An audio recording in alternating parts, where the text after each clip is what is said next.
మీ దగ్గర నుండి కొన్నటువంటి రైస్ని ఏం చేయాలనేటటువంటి ఆలోచన కూడా పెట్టుకొని చెప్తా ఉన్నాం. రైస్ని ఎక్స్పోర్ట్ చేసేటటువంటి పరిస్థితి ఉంది. ప్రభుత్వాలు ముందడుగు వేస్తలేరు. ఒక కార్పొరేషన్ పెట్టండి, ఎక్స్పోర్ట్ చేయండి, లైసెన్స్ తీసుకోండి, దాన్ని ఏమైనా వాల్యూ యాడ్ చేయండి. ఏమి చేయకుండా మేము కొంటే మాకు నష్టం వస్తుందని చెప్పి అనవసరంగా రాజకీయపరమైనటువంటి అంశాలను ముందుకు తీసుకొచ్చి బోనస్ ఇస్తాం అని చెప్పి బోగస్ మాటలు చెప్పి ప్రజల్ని మోసం చేయడం తప్పితే నిజంగా రైతన్న ఆవేదన అర్థం చేసుకుంటలేరు. మేము పోయి చూస్తూ ఉన్నాం, ఊర్ల పొంట తిరుగుతూ ఉన్నాం. మొన్న జాగృతి జనంబాట కార్యక్రమంలో పోతే ఎంత బాధ అనిపించిందంటే, ఒక రైతును పాపం మక్క రైతునాడ ఆ రోజు కలిసినాం మేము, తెల్లారైన గుండెపోటుతో చనిపోయిండు. ఆ రోజే మేము పోయినప్పుడు చెప్పిండు, అక్క 4 రోజులు అయింది అక్క వచ్చి ఇక్కడనే ఉంటున్నాం, కావలిగా వస్తున్నాం, ఘోరమైన పరిస్థితి ఉంది అని చెప్పిండు. తెల్లారి అదే రైతు అదే కుప్ప మీద కూలి చనిపోతే నిజంగా నాకైతే ఇప్పటికి కూడా షివరింగ్ వస్తుంది అది తలుచుకుంటే కూడా.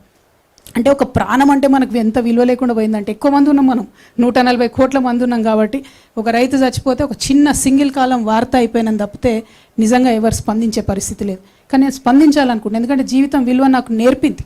జీవితంలో నేను పడ్డ కష్టాలు, ఒక మనిషి జీవితం ఎంత విలువైనది అన్నది నాకు నేర్పింది. కాబట్టి ఒక సంకల్పంతో, ఒక సీరియస్ కమిట్మెంట్తో నేను వచ్చిన మా రైతన్నలకు నేను మాట ఇస్తూ ఉన్నా, మీకు గౌరవం దక్కాల్సిందే. దానికోసం అన్ని ఏర్పాట్లు మా ప్రభుత్వంలో చేస్తాం. అదేవిధంగా మీ సంక్షేమానికి సంబంధించి కొనుగోలు కేంద్రాలు కావచ్చు, మీకు రావాల్సినటువంటి ఎరువులు టైంకి రావడం కావచ్చు, ప్రతి ఒక్క అంశంలో కూడా మీతో పాటు కలిసి నడుస్తామని చెప్పి నేను మాట ఇస్తూ ఉన్నాను. అదేవిధంగా 4వ ప్రాధాన్యత అంశం మా పాంచజన్యంలో ఉపాధి తీసుకున్నాం. నిజంగా ఉపాధి అంటే పెద్ద జోక్ అయిపోయింది. ప్రతి ఒక్కరు ఉద్యోగాలు ఇస్తామని చెప్పడం, ఆ ఉద్యోగాలను ఎగ్గొట్టడం తప్పితే నిజంగా కూడా యూత్ ఏం కోరుకుంటున్నారని ఆలోచిస్తలేరు. ఇవాళ ప్రపంచవ్యాప్తంగా millionaires at the age of 18, 19, 17 ఎందుకంటే అక్కడ ప్రభుత్వాలు వాళ్ళ యువతీ యువకులు ఇచ్చేటటువంటి ఐడియాస్ని నమ్మి ఫైనాన్స్ చేస్తున్నారు, ఫండ్ చేస్తున్నారు. That is what we're going to do. In terms of providing loans to youth, I am going to create 3 categories. 18 to 25, Gen Z. Whatever idea you get, you are with the global phenomena. You are not with us. You are much forward than us, forward thinking than us. We are going to support any ideas from the age of 18 to 25 in a separate category, because your businesses will be very forward thinking, in sync with the global phenomena. We will respect that. We will trust you. I want to trust my Gen Z. Anybody from the age of 25 to 45, మా యంగ్స్టర్స్ని, యువతి యువకుల్ని, ముఖ్యంగా మహిళల్ని encourage చేస్తూ ఉన్నాను నేను. Please think, మనం business men కావాలి, మనం 100 మందికి జాబ్లు ఇవ్వాలి. మనం ఏదో జాబ్ చేద్దామని కదా, 100 మందికి జాబ్లు ఇవ్వాలి. ఉన్న ఏ ఐడియా అయినా తీసుకొని ముందుకు రండి. ఖచ్చితంగా దానికి సహకరించడానికి 2 లక్షల నుంచి 20 కోట్ల రూపాయల వరకు బ్యాంకులతో సంబంధం లేకుండా నా యువతను నమ్మి, మా యువతి యువకుల్ని నమ్మి, మా జెన్జీ వారియర్స్ని నమ్మి నేను ఇన్వెస్ట్ చేయాలనుకుంటున్నాను. ఎందుకంటే ఒక్క గూగుల్ వస్తే చాలు, మనకి ఇళ్ళకెళ్ళి 3 ఏళ్ళు 4 ఏళ్ళు 5 ఏళ్ళు ఇన్వెస్ట్ చేస్తే ఒక్క గూగుల్ వస్తే చాలు, ఒక్క వాట్సాప్ వస్తే చాలు, ఒక్క అమెజాన్ వస్తే చాలు. We're set for life. ఎవరు? మన రాష్ట్రంలో అద్భుతమైనటువంటి ఆదాయం వస్తుంది. ఇవాళ రాష్ట్రంలో కార్పొరేట్స్ మొత్తం కలిపితే మనకు 10,000 కోట్ల ఇన్కమ్ వస్తుందండి. మన ఇన్కమ్ ఏదైతే వస్తుందో, రెవెన్యూ జనరేట్ అవుతుందో, total corporates, total industries in Telangana today gives us only 10,000 crores of income. But imagine if we trust our youngsters, if we invest this money every year, 1, 2, 3 industries click అయినా కూడా ఆ income ఎక్కడికో పోతుంది, స్టేట్కి కూడా income వస్తుంది. I want to trust my youngsters. ఉపాధిలో మొదటిది మేము ఇచ్చేటటువంటి రుణాలు 2 లక్షల నుంచి 20 కోట్ల వరకు, 18 సంవత్సరాల నుంచి 45 సంవత్సరాల వయసు ఉన్నటువంటి వారికి ఇచ్చేటటువంటిది. ఆ తర్వాత ఉద్యోగాలకు సంబంధించి ప్రభుత్వంలో ఉద్యోగాలు చేసుకుంటామని అనుకునేటటువంటి వాళ్ళకు మేము లెక్కలేసినాం. నేను విద్యలో చెప్పిన నా విధానం ఏంటిది? ప్రతి ఊరికి ఒక బడి ఉండాలి, ప్రతి తరగతికి ఒక టీచర్ ఉండాలని. మొన్న నేను 4 లక్షల ఉద్యోగాలకు నోటిఫికేషన్ ఇస్తా అంటే చాలామంది నన్ను అడిగారు, ఎట్లా ఇస్తారు, ఏం అవకాశం ఉంది? ఇవాళ ఎస్సీ బ్యాక్లాగ్స్ అండి, మీకు చెప్తా ఉన్నా, 40,000 ఉన్నాయి ఎస్సీలలో నింపాల్సినటువంటి ఖాళీలు, ఈ ప్రభుత్వం నింపకుండా వదిలేసినటువంటి ఖాళీలు. ఎస్టీ బ్యాక్లాగ్స్ ఉన్నాయి. అదేవిధంగా అనేకమైనటువంటి ఫిజికలీ హ్యాండిక్యాప్డ్కి సంబంధించినటువంటి రిజర్వేషన్ బ్యాక్లాగ్స్ ఉన్నాయి. ఇవన్నీ ఒక పక్కన అయితే, మేము అనుకున్న విధానంలో ప్రభుత్వ పాఠశాలలు నడపాలంటే, గుడిని ఎంత పవిత్రంగా చూస్తామో బడిని అంత పవిత్రంగా చూడాలంటే మాకు టీచర్లే 2 లక్షల మంది కావాలి. ఒకటేసారి నోటిఫికేషన్ ఇస్తాం. మాకు ఉర్దూ టీచర్లు కావాలి, తెలుగు టీచర్లు కావాలి, ఇంకా అనేక డిపార్ట్మెంట్స్ ఉన్నాయి. My strong belief is that government departments have to be స్ట్రెంథెండ్. అట్లా స్ట్రెంథెన్ చేసుకోవాలి గవర్నమెంట్ డిపార్ట్మెంట్స్ అంటే. చాలామంది ఎంప్లాయీస్ కావాల్సి వస్తారు, కొత్త సెక్షన్స్ యాడ్ చేయాల్సి ఉంటుంది. మేము చాలా బలంగా విశ్వసించేటటువంటిది ఆర్టిఫిషియల్ ఇంటెలిజెన్స్ వచ్చేదైతే జాబ్స్ తీసేస్తూ ఉందో, ఖచ్చితంగా దానికి ఫార్వర్డ్ థింకింగ్ పాలసీ ఉండాలి. మన గవర్నమెంట్ డిపార్ట్మెంట్, ఐటీ డిపార్ట్మెంట్ ఆ దిశగా ఆలోచన చేయాలి. ఆ సెక్టర్లో కూడా అనేక మంది ఉద్యోగులను తీసుకుంటాం. సీనియర్ సిటిజన్స్ ఉన్నారండి, వాళ్ళకు ఒక యాక్ట్ ఉంది, మన పోలీసు వాళ్ళకే తెలియదు. ఎట్లుంటుందంటే సీనియర్ సిటిజన్స్ పోయి కంప్లైంట్ చేస్తే సపరేట్ టేబుల్ వేసి కుర్చేసి వాళ్ళకు సపరేట్ రిజిస్టర్ మెయింటైన్ చేసి పోలీస్ స్టేషన్లో యాక్చువల్లీ రాయాలి. మన పోలీసు వాళ్ళకే ఆ నాలెడ్జ్ లేదు. ఈ వేదికగా డీజీపీ గారు నేను రిక్వెస్ట్ చేస్తూ ఉన్న, కొత్తగా ఆయన డీజీపీ గారికి కంగ్రాచులేషన్స్ సివి ఆనంద్ గారు. బట్ సీనియర్ సిటిజన్స్కి సంబంధించి అనేకమైన నేరాలు జరుగుతూ ఉన్నాయి, వాటి మీద దయచేసి దృష్టి పెట్టండి. రేపు మా ప్రభుత్వం వస్తే సీనియర్ సిటిజన్స్కి సంబంధించి ఖచ్చితంగా ఒక సపరేట్ వింగ్ ఉంటుంది, డిపార్ట్మెంట్ ఉంటుంది. ఇన్ఫ్యాక్ట్ జెరియాట్రిక్ మినిస్ట్రీ అనేటటువంటిది ఒకటి ఈ దేశంలో ఉండాలి, not only in the state. Geriatric ministry has to be there. ఎందుకంటే ప్రధానమంత్రి మోడీ గారు మాట్లాడుతూ ఉంటారు, 140 కోట్ల దేశంలో డెమోగ్రఫిక్ డివిడెండ్ని మేము తీసుకోవాలి అంటారు. But how will you take it when your population is going to age? What will you do? How will you tackle the social burden after 65 years of age when people retire? How will you tackle that social burden? ఖచ్చితంగా ఒక senior సిటిజన్స్కి separate ministry ఉండాల్సిందే, దానికి ఒక department ఉండాల్సిందే, programme ఉండాల్సిందే. Pension ఇచ్చి చేతులు దులుపుకుంటామంటే సరిపోదు. ఎంత ఘోరమైన పరిస్థితి అంటే ఒక ఐఏఎస్ లేకపోతే ఒక ప్రిన్సిపల్ సెక్రటరీ స్థాయిలో రిటైర్ అయినటువంటి వ్యక్తి కూడా 65 ఏళ్ళు దాటి బ్యాంకుకు పోతే లోన్ ఇవ్వరు. ఎందుకంటే మీరు ఓల్డ్ అయిపోయారు, మీకు మేము లోన్ ఇవ్వము. మీరు ప్రాపర్టీ పెట్టినా కూడా లోన్ ఇయ్యరు. ఎంత ఘోరమైన అవమానం అంటే అది. ఇవాళ రేపు ఉన్న హెల్త్లో 65 ఏళ్ళకి ఎవరైనా ముసలోళ్ళు అవుతారా? అప్ టు 85-90 years హెల్తీగా ఉంటున్నారు, మంచి బ్రెయిన్ ఉంటుంది, థింకింగ్ పవర్ ఉంటుంది. We will support our senior citizens. We will have a separate department. We will work with you. We will take your experience in various departments and make sure that you are hale, healthy and very, very, very much useful to the society. That respect shall be prevailed. Second, ఉపాధిలో ఉద్యోగాలకు సంబంధించి ఖచ్చితంగా 4 లక్షలు మేము notification ఒకటేసారి వేస్తాం. దానికి తగ్గ ప్రణాళికలు ఉన్నాయి కాబట్టే చాలా బలంగా ఆలోచించే నిర్ణయం తీసుకొని మేము చెప్పడం జరుగుతూ ఉంది. ఇక 5వది అత్యంత ముఖ్యమైనటువంటిది సామాజిక న్యాయం. మరి ఈ మొత్తం మిగతా 4 అంశాల్లో పాంచజన్యంలో కూడా ఎక్కడైనా నేను మాత్రం మా ఆడబిడ్డలకు భరోసా ఇస్తున్నా, first priority to women always. అది విద్య కావచ్చు, వైద్యం కావచ్చు, ఉపాధి కావచ్చు, ఫస్ట్ ప్రయారిటీ టు ఉమెనే ఉంటుంది. సెకండ్ థాటే లేదు దాంట్లో. సామాజిక న్యాయానికి వచ్చేటప్పటికి మన ఎస్సీ మిత్రులు ఉన్నారు, ఎస్టీ మిత్రులు ఉన్నారు, బీసీలు ఉన్నారు, మైనారిటీస్ ఉన్నారు.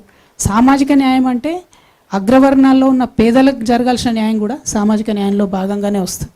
వికలాంగులకు జరగాల్సిన న్యాయం కూడా సామాజిక న్యాయంలో భాగమే వస్తుంది. ట్రాన్స్జెండర్స్ని టేక్ కేర్ చేయడం కూడా సామాజిక న్యాయంలో భాగమే వస్తుంది. లొంగిపోయినటువంటి మావోయిస్టులను టేక్ కేర్ చేయడం కూడా సామాజిక న్యాయంలోకే వస్తుంది. సైన్యంలో రిటైర్ అయ్యి వచ్చి ఇక్కడ సేవలు అందించాలనుకుంటున్నటువంటి వాళ్ళ సేవలు తీసుకోవడం కూడా సామాజిక న్యాయంలో భాగమే వస్తుంది. సీనియర్ సిటిజన్స్ కూడా సామాజిక న్యాయంలో భాగమే వస్తుంది. మానసిక వికలాంగులు ఉన్నటువంటి తల్లిదండ్రులు, వాళ్ళ బాధలు వర్ణనాతీతం ఉంటుంది, వాళ్ళను స్పెషల్గా టేక్ కేర్ చేయడం కూడా సామాజిక న్యాయంలోని భాగంగానే వస్తుంది. ప్రతి ఒక్కరికి ఇల్లు ఉండాలి అనేటటువంటి ఆలోచన కూడా సామాజిక న్యాయంలో భాగంగానే వస్తుంది. సో సామాజిక న్యాయ తెలంగాణ సాధించాలని మేము అంటా ఉన్నామంటే apart from SC, ST, BC, minority, all the vulnerable sections of the society will be taken care with special care, with a motherly touch. చాలామంది అవాకులు చెవాకులు పేలుతూ ఉన్నారు సోషల్ మీడియాలో. నేను అమ్మలాగా పరిణితి చెందాలనుకుంటున్నా అని చెప్తే అమ్మెట్లయితావు, నువ్వు అమ్మెట్లయితావు అంటున్నావు. 100% చెప్తున్నా, ఇయాలటి ప్రభుత్వాలకు మదర్లీ టచ్ లేదు కాబట్టే, అమ్మతనం లేదు కాబట్టే పరిపాలన సరిగ్గా జరుగుతలేదు. వికలాంగులండి, నేను నా కళ్ళతో చూసిన, నేను నిజామాబాద్ ఎంపీ ఉన్నప్పుడు కలెక్టర్ ఆఫీస్కి ఏదో ఓపెనింగ్ ఏదో ఉంటే పోతే ఒక ఆయన లిటరల్లీ దేక్కుంటూ వస్తున్నాడు, ఆయనకి ఇయ్యలేదు. నేను కలెక్టర్గా అన్నీ చెప్పిన, కనబడతలేదనే ఈయనకు అవసరమని తెలియదా మీకు వికలాంగుల కంటే? కళ్ళ ముందు కనబడ్డా కూడా సర్టిఫికేట్ ఉంటేనే ఇస్తాడట. ఏడిపోయి తెచ్చుకోవాలి ఆయన సర్టిఫికేట్, ఏడికెళ్ళి తెచ్చుకోవాలి? నీకు కళ్ళ ముందు కనబడితే నువ్వు ఆయనను పిలిపించుకొని కూర్చేసి సర్టిఫికేట్ ఇవ్వచ్చు కదా. ఎక్కడన్నా వికలాంగులకు మనం ఇంత పెద్ద సెక్రటేరియట్ కట్టినాం, ఒక్క ర్యాంప్ లేదండి, ఒక్క స్పెషల్ బాత్రూమ్ లేదండి వికలాంగులకి. ఇవాళ గవర్నమెంట్ ఏం చెప్తుంది, ఆర్టీసీలో నేను ఫ్రీ బస్ ఇస్తున్నా అని చెప్తుంది. వికలాంగులకు ఇవ్వడానికి మీకు మనసు వస్తలేదా? వికలాంగులకు ఇయ్యరాదా ఫ్రీ బస్సు? మీ కాంగ్రెస్ పార్టీ మేనిఫెస్టోలో, నేషనల్ మేనిఫెస్టోలో ఏం పెట్టిరంటే ఫిజికలీ హ్యాండిక్యాప్డ్ ఉన్నటువంటి వాళ్ళకు కోఆప్షన్ మెంబర్స్ ఇస్తామని పెట్టిండ్రు. మరి ఏం చేస్తున్నారు మీరు? మొన్ననే మున్సిపల్ ఎన్నికలైన కోఆప్షన్ సభ్యులు ఇచ్చిండ్రు, ఎందుకోసం పట్టించుకుంటలేరు మీరు? అది అంటే ఒక మదర్లీ టచ్తో పరిపాలన జరిగినప్పుడు most vulnerable sections will be addressed first. అందుకే సామాజిక న్యాయ తెలంగాణ రావాలే ఉంటుంది అని నేను చెప్పి కోరుతా ఉన్నాను. ఆ దిశగా మేము ప్రయాణం చేస్తాం. పాంచజన్యంలో ఉన్నటువంటి 5 అంశాల్లో ఏదైతే సామాజిక న్యాయం గురించి నేను మాట్లాడుతున్నానో, ఎస్సీలకు సంబంధించి సపరేట్ సబ్ ప్లాన్ మన రాష్ట్రంలో ఉంది. కానీ కాంగ్రెస్ ప్రభుత్వం మొన్నటి లెక్కలు చెప్తా last year literally last year లెక్కలు చూసుకుంటే 25-26 లెక్కలు చూసుకుంటే దే అలొకేటెడ్ అరౌండ్ 33,000 crores 33,000 కోట్లను ఎస్సీలకు అలొకేషన్ చేశారు. కానీ ఖర్చు పెట్టింది ఎంత? 14,000 కోట్లు. అంటే ఒకటే ఒక సంవత్సరంలో 19,000 కోట్లు ఎస్సీలకు ఎగ్గొట్టినటువంటి ప్రభుత్వం కాంగ్రెస్ ప్రభుత్వం. రేపటి నాడు మా ప్రభుత్వంలో అట్లా జరగదు. ఖచ్చితంగా అది దళితులకే ఖర్చు అవుతుంది. ఈ 19,000 కోట్లు ఎగ్గొట్టిన దాంట్లో ఈ దళిత బిడ్డలకు ఉన్న ఫీ రియంబర్స్మెంట్ కవర్ చేయొచ్చు, వారి ఆంటర్ప్రినర్షిప్ కవర్ చేయొచ్చు, వారికి కావాల్సిన వెల్ఫేర్ కవర్ చేయొచ్చు, అనేకమైన చోట్ల రోడ్లు వేయచ్చు. కానీ అవేం చూడట్లే. 19,000 కోట్లు దళితులకు ఎగ్గొట్టారు. ఎస్టీ సబ్ ప్లాన్లో కూడా 9,000 కోట్లు ఎగ్గొట్టారు. Allocated 17,000 crores, spent only about 8 or 9,000 crores. 9,000 కోట్లు వీళ్ళకు కూడా ఎగ్గొట్టారు. అట్లానే బీసీలకు ఏం చెప్పిండ్రు? ప్రతి సంవత్సరం 20,000 కోట్లు ఇస్తామని చెప్పారు. ఈ 3 ఏళ్లలో కలిపి అలొకేషన్స్ పక్కన పెడితే ఖర్చు పెట్టింది మాత్రం 5,000 కోట్లు. అంటే 56% ఉన్నారని చెప్తున్న బీసీలకు కేవలం ఖర్చు పెట్టింది 5,000 కోట్లు. అందులో మళ్ళీ మన దగ్గర ఒక 50-60 ఫెడరేషన్లు కార్పొరేషన్లు ఉన్నాయి, ఎంబీసీలకు కార్పొరేషన్లు ఉన్నాయి, అనేక కులాలకు కార్పొరేషన్లు ఉన్నాయి.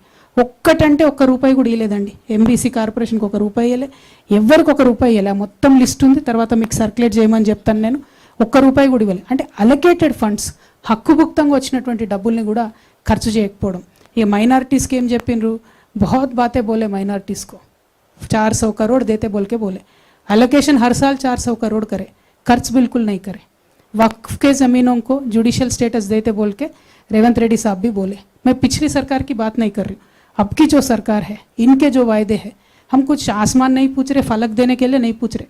आप जो वादा करें बस वो वादे को पूरा करने के लिए पूछ रहे, वो भी नहीं कर रहे. उन्होंने 4,000 करोड़ दे रहे, खर्चा बिल्कुल आधा भी नहीं होता. जो अपने बच्चों को ओवरसीज स्कॉलरशिप देना है वो नहीं दे रहे. रिजर्वेशन की तो बात ही नहीं करते ये रेवंत रेड्डी साहब बिल्कुल, क्योंकि वो सीएम तो हमारे तेलंगाना के है लेकिन उनका सिम कार्ड दिल्ली का है भाई, तो दिल्ली को आंसरबुल है वो, इसीलिए बिल्कुल रिजर्वेशन के बात ही नहीं करते उन्होंने. Other than that anything related to minorities, no special interest. They promised Christian minorities, women particularly, will be given 50,000 loans. Zero allocation till now. Not even one single Christian woman got any loan. Sikh minorities, they were promised to be given a separate corporation. Nothing to that regards. So anything related to minorities, religious minorities, Congress government has utterly failed them.